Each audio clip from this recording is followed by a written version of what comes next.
여러분, 혈액순환제 많이 드시죠? 그런데 어떤 혈액이 돌고 있는지 생각해 보신 적 있으신가요? 안녕하세요. 당독소 정결자 김아름 약사입니다. 오늘은 혈액순환에 대한 이야기를 해볼 건데요. 혈액순환은 여러분들이 어찌 보면 가장 관심을 가지고 늘 지켜보는 건강의 상태인데요.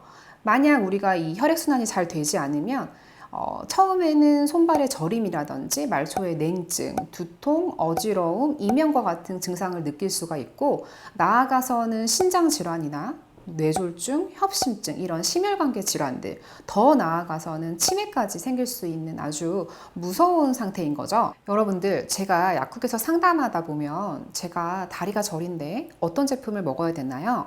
광고를 많이 하는 나민, 넥신, 큐란 이런 제품에 대한 문의도 많이 받는데요. 이런 제품들은 혈관을 확장하고 혈전을 예방하고 혈액을 온몸 구석구석 잘 보내는 제품으로 오랫동안 광고가 되어서 알려져 있죠. 좋은 제품이고요. 그런데 여러분, 어떤 혈액을 구석구석 보내는지에 대해서 생각해 보신 적 있나요? 여러 가지 대사산물로 오염되어 있는 혈액을 보내면 오히려 몸이 더 빠르게 나빠지진 않을까요? 우리가 사는 현대 사회는 맛을 추구하는 사회죠. 어느 정도로 맛을 추구하냐면요. 마요네즈에서 기름을 추출해서 그 기름에서 고기를 구워요. 고기를 튀겨서 거의 구운 다음에 그 다음에 버터를 발라서 오븐에 한 번 더 구워서 나온 음식들을 이거 정말 맛있습니다. 이거 최고의 맛입니다. 라고 하면서 서로 조리법을 공유하고 그 맛에 대해서 찬사를 아끼지 않는 시대인데요. 이런 조리법을 추구하는 시대에서 문제가 되는 것은 제가 지난번에도 말씀드렸듯이 이전 영상에서 말씀드렸던 당독소가 문제가 됩니다. 당독소는 이러한 조리법에 의해서도 생기고요. 그리고 혈당을 빠르게 높이는 음식들을 많이 먹었을 때도 문제가 되죠. 여러분들이 익숙하게 들었던 혈액순환제는 이러한 조리법과 맛을 추구하는 문화가 유행하기 전에는 어찌 보면 이런 혈액순환제 하나만으로도 혈액을 구석구석 보내고 어느 정도 효과를 기대할 수 있으셨을 텐데요.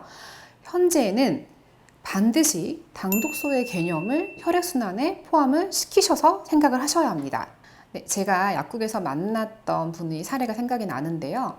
그분 같은 경우에는 병원에서 이런저런 검사도 많이 하시고 병원약도 많이 드시고 건강에 좋다고 하시는 이런저런 제품들도 많이 드시고 계셨는데 여전히 저림이 해결이 안 되셔가지고 선생님, 저는 정말 혈액순환이 안 되는 사람인가 봐요 라고 말씀을 해주셔서 제가 그분의 식습관을 한번 살펴보고 생활습관도 살펴보아서 당독소를 해결하는 제품을 하나 더 추가해 드렸는데 그분이 나중에 오셔서 선생님, 이거 맞는 것 같다라고 해주신 적이 있거든요.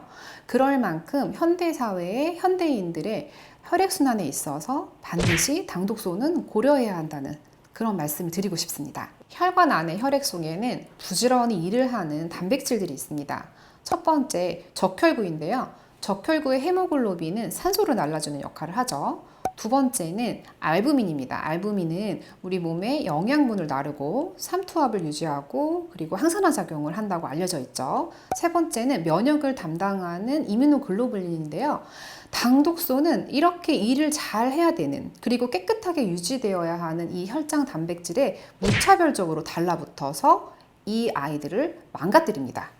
게다가 당독소는 혈관 안쪽 세포에 붙어서 혈관 내피세포들을 딱딱하게 만들고 상처를 내고 염증을 유발시키는데요. 심장이 피를 한번 품을 때 혈관이 말랑말랑해야지 이 압력을 잘 견뎌주고 그렇지 못한 경우에, 즉 당독소가 이 혈관들을 딱딱하고 탄력성을 잃게 만드는 경우 이 심장에 대한 압력도 증가시키고 혈관의 말초 저항도 증가시켜서 고혈압을 유발이 될 수 있습니다. 지금부터는 구체적으로 어떤 단백질들이 어떻게 오염되는지 살펴보겠습니다. 여러분들 HbA1c 또는 당화 혈색소라는 수치에 대해서 들어보신 적 있으신가요? 아마도 당뇨 환자들은 익숙하실 텐데요. 이 수치는 적혈구에 얼마만큼 당독소 원인 물질들이 붙어 있는지를 나타내는 지표인데요. 이게 혈당 관리의 지표이기도 하지만 얼마만큼 당독소가 혈액이 오염되어 있느냐라고 보는 지표이기도 합니다. 이렇게 적혈구는 신선한 산소를 나르고 이산화탄소를 빼와야 되는데요. 이렇게 일을 해야 되는 적혈구가 당화되면 3차 구조가 변해서 일을 잘 못하게 되고요. 그리고 이 당독소로 끈적해진 적혈구들을 놔두다 보면 침전이 돼버려요. 그러니까 혈액 안에서 이렇게 굳어지는 거죠. 당화된 적혈구는 혈관 내피에 들러붙기도 하고요. 혈관 내피 안에 있는 면역세포에 의해 먹혀서 혈관 경화를 일으킬 뿐만 아니라 클러스터를 일으켜서 이 혈관을 막을 수가 있습니다. 그래서 동맥 경화와 심혈관 질환으로 이어질 수도 있다는 논문이고요. 적혈구뿐만 아니라 알부민을 기능을 방해하는 당독소에 대해서 이야기해 볼 건데요. 가장 혈액에서 많은 수를 차지하는 알부민은 혈액의 점도 조절, 항산화 기능, 삼투압 조절, 면역 반응 조절, 혈전 생성 억제, 영양분 운반 등 알부민은 정말 많은 일을 하고 있습니다. 알부민이 얼마나 중요하냐면요. 병원에서도 중증이고 장기 입원하신 분들에게 알부민 수용을 이용해서 기운을 내게 도와드리고 생명을 연장시켜 드리곤 하는데요. 알부민의 당독소가 붙어 당화되면 알부민의 구조가 변화하고 끈적해지는 데다가 이토록 많은 생명 유지와 삶의 질 유지에 필요한 기능을 제대로 하지 못하게 됩니다. 당독소로 오염된 알부민을 찍은 전자현미경 사진인데요. 점점 당독소의 농도를 올려서 알부민이 얼마나 엉겨붙는지를 찍은 사진인데 가장 오른쪽 사진을 보시면요.